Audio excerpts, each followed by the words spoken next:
I pretty much relive it over and over every day. Monroe County Communications. We have an elderly customer, and he's got health issues, and he's very disorientated right now. Is he wanting an ambulance? No, he's not wanting anything. We're afraid to let him drive. He's very disorientated right now. He's 75. They may know him. It's Elijah Isbill. 74-year-old Elijah Lester Isbill, born and raised in Monroe County. He had a loving, giving heart. He was a cheerful giver. His name, Elijah, fitting, as he preached more than 30 years. Isbill is declining in health. He has shown signs of early dementia, has diabetes, and a history of hypertension. Security finance, they have an elderly male there that's very confused, disoriented. They don't want an ambulance. They just want an officer to come up there and talk to him, see if they can maybe find the next of kin to take him home. They're not sure if he's got dementia or what's going on with him. Around 12 p.m. on February 6th, a Thursday, an employee at Security Finance calls 911.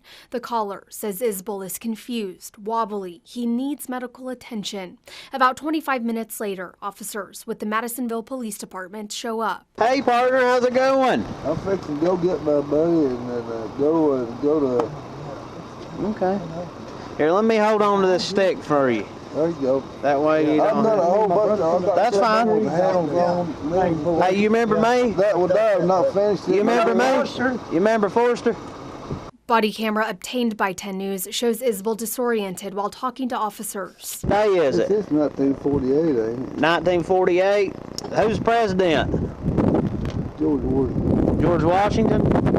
What month is it? I don't even know what year it is. You don't know what year it is? He come in, he was fine, but then he went to stand up and he lost control, yeah, and you could see everything just kind of left his face. He didn't know what was talking about or anything. Okay, we appreciate you. Thanks so much. I'm just concerned about him. Yeah, me too. Dispatch wasn't even going to send EMS. I said, well, it might be a medical problem. I said, send them in case it's medical.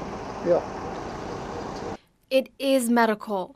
For the next half hour, police try convincing the senior citizen to go with EMS. He continuously refuses. Eventually, a Madisonville police officer calls Isbill's daughter, Wendy Duncan, at 12:37 to come get him. I think I'm out with your father by chance. Apparently he was at like Security Finance and he's a normal customer there, but he started acting disoriented and dropping his money and about fell. So we called EMS, but he's not wanting to go to the hospital, but he seems kind of disoriented and he doesn't need to drive. Is there any way somebody can come out here and pick him up? I mean, I've dealt with your dad before. It doesn't seem normal to me how he's acting.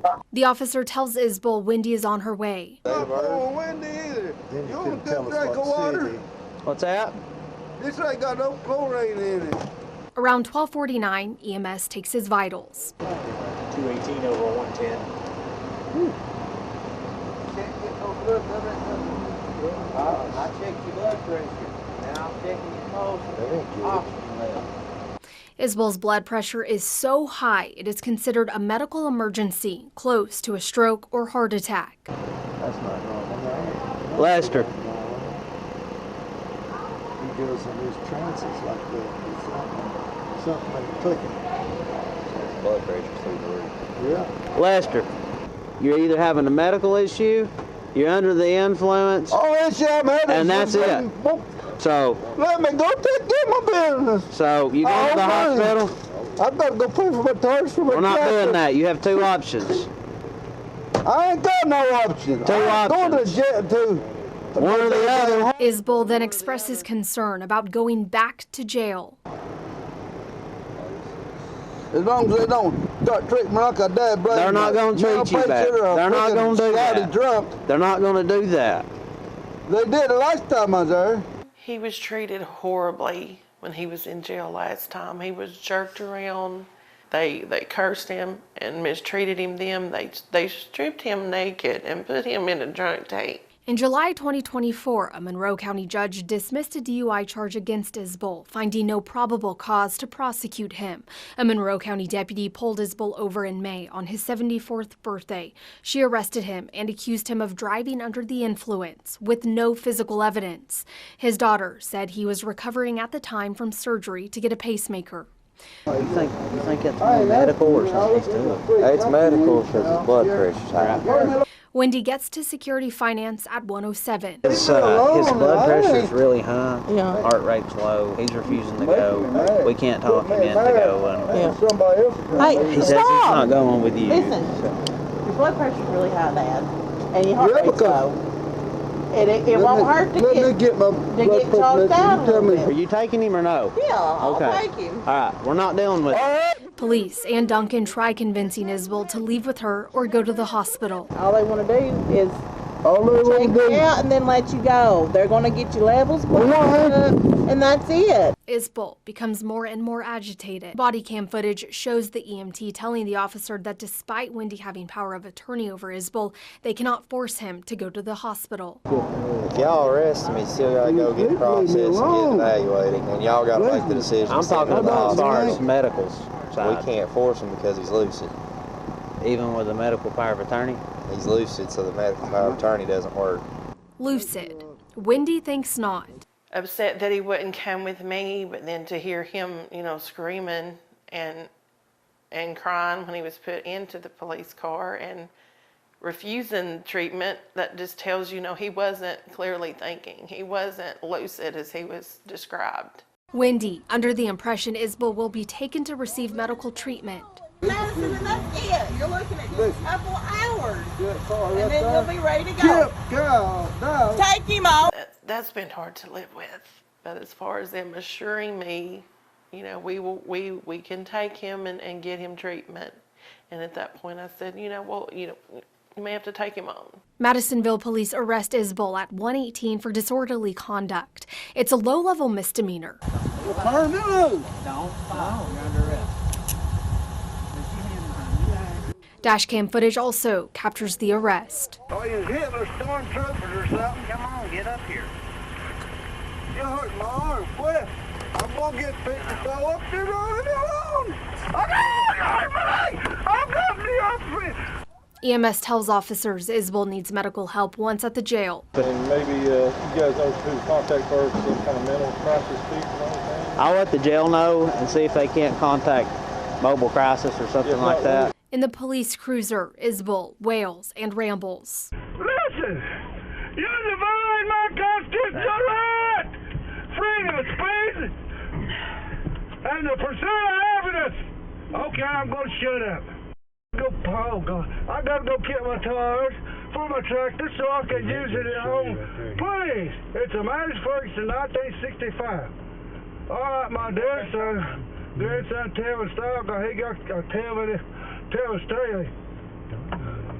Why you didn't worry my daughter Wendy for? Officers arrive at the Monroe County Justice Center. Jail staff pull him out of the police car. Wait a minute. Why did you hurt me? You hurt me. Oh, God, you're tender. I'm at the other. Oh,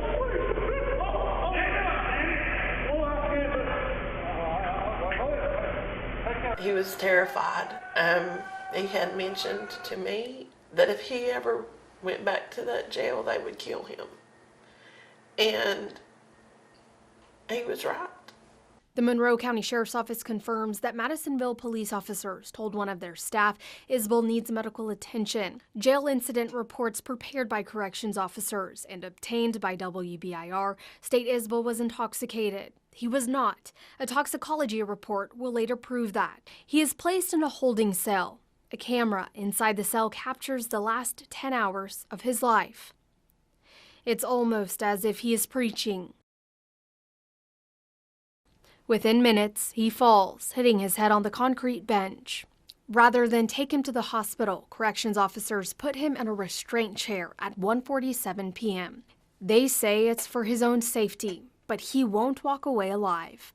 They also strip him of his pants after they find he had urinated on himself.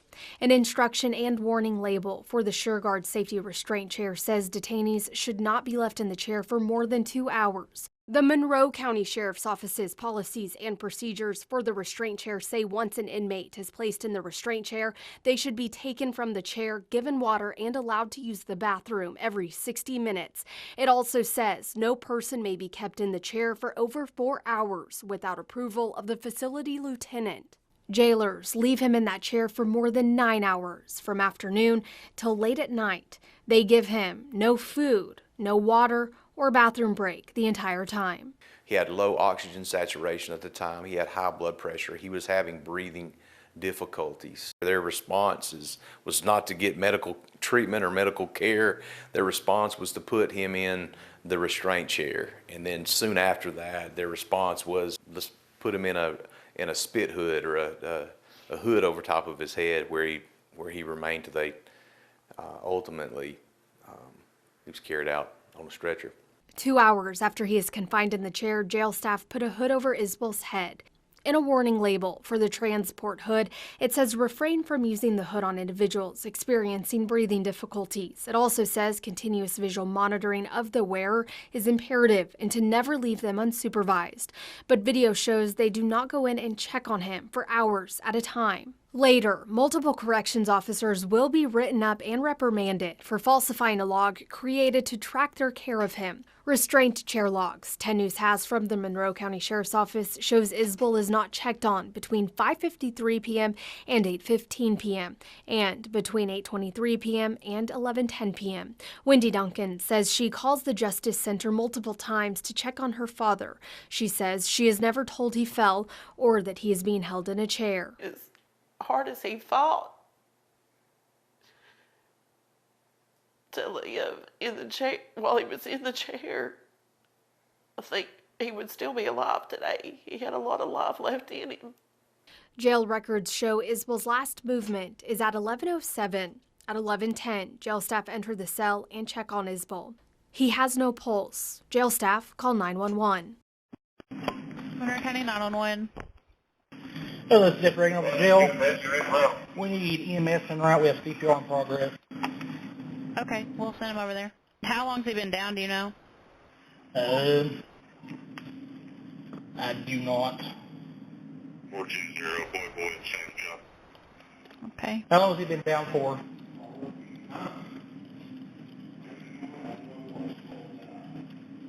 What?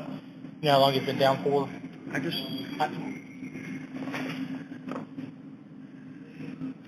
The operator's question goes unanswered as jail staff appear to be distracted with another phone call while still on the phone with 911. You got dispatch, and I go give them a hand. What? You got this.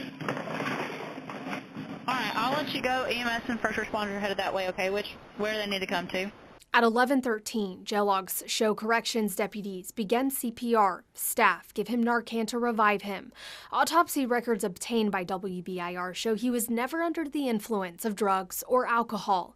EMS arrives and continues CPR. They restore a pulse. At 11:43, Isbill is loaded onto a stretcher and taken to Blunt Memorial Hospital. He is pronounced dead a few hours later. His autopsy shows he died from an erratic heartbeat caused by heart disease from high blood pressure and artery buildup. You know, it's bad enough to lose my father, but the way that I lost him, you know, I will in my heart that'll never be filled. But I don't believe his death will be in vain. I think, you know, he was a godly man, and maybe God let this happen for a reason.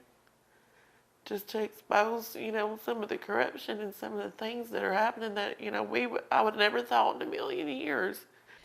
74 years of Lester Isbill's life revolve around his 2 daughters, 11 grandchildren, and 10 great-grandchildren. His life filled with farming, preaching, his community, and baptisms.